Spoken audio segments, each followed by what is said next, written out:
A high-stakes summit between China and the United States has brought together President Xi Jinping and President Donald Trump, with trade progress, geopolitical warnings, and tensions over Taiwan shaping the opening of a closely watched meeting between the world's two largest economies. Here is the full breakdown of the China-U.S. summit. Chinese President Xi Jinping told U.S. President Donald Trump that trade talks were making progress during the opening of a two-day summit in Beijing, according to China's foreign ministry. However, Xi issued a strong warning over Taiwan, saying disagreements on the issue could push U.S.-China relations into a dangerous direction and even lead to conflict. The remarks were delivered during a closed-door meeting lasting more than 2 hours and marked one of the most direct warnings yet from Beijing during the latest round of diplomacy. The U.S. readout of the talks made no mention of Taiwan, instead focusing on broader cooperation and economic engagement. According to official summaries, both sides expressed interest in stabilizing trade relations and reopening key commercial routes, including discussions around the Strait of Hormuz, which has been disrupted by ongoing conflict involving Iran. She also signaled interest in increasing Chinese purchases of American oil, aiming to reduce dependence on Middle Eastern energy supplies. The leaders also exchanged views on global conflicts, including the Middle East war, Ukraine,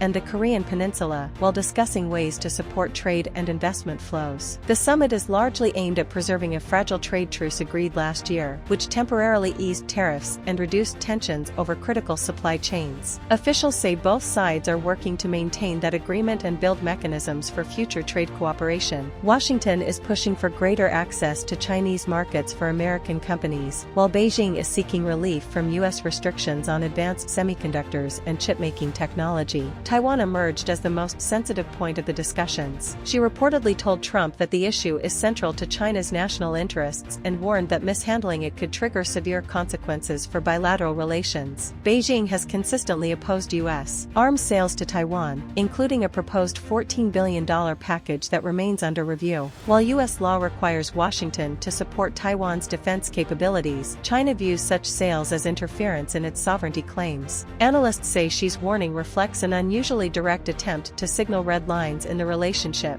The summit comes at a politically sensitive time for Trump, whose administration is under pressure from rising inflation and the ongoing conflict involving Iran. The visit marks the first by a U.S. president to China in nearly a decade and is being closely watched for potential economic outcomes. Trump and Xi were also seen exchanging ceremonial greetings at Beijing's Great Hall of the People, with officials describing the atmosphere as formal but relatively cordial. The visit includes senior business figures, including Tesla chief Elon Musk and Nvidia CEO Jensen Huang, reflecting the importance of technology and supply chains in the discussions. China remains a key market for advanced semiconductor technology, although U.S. export controls continue to restrict the flow of high-end chips. Despite limited progress, both sides are exploring areas of cooperation in trade, agriculture, and investment. Analysts say the dynamics of the relationship have shifted significantly since previous summits, with China now negotiating from a stronger strategic position despite domestic economic pressures. The United States faces internal constraints on trade policy and growing political pressure ahead of upcoming elections, while China remains focused on maintaining economic stability and technological progress. Even so, both sides appear interested in avoiding escalation and keeping the existing trade framework intact. The China-U.S. summit has delivered a mix of cautious progress and clear tension. While trade talks are moving forward, Taiwan remains a critical flashpoint, and broader geopolitical risks continue to shape the relationship between the world's two largest economies. For now, diplomacy continues, but the stakes remain high.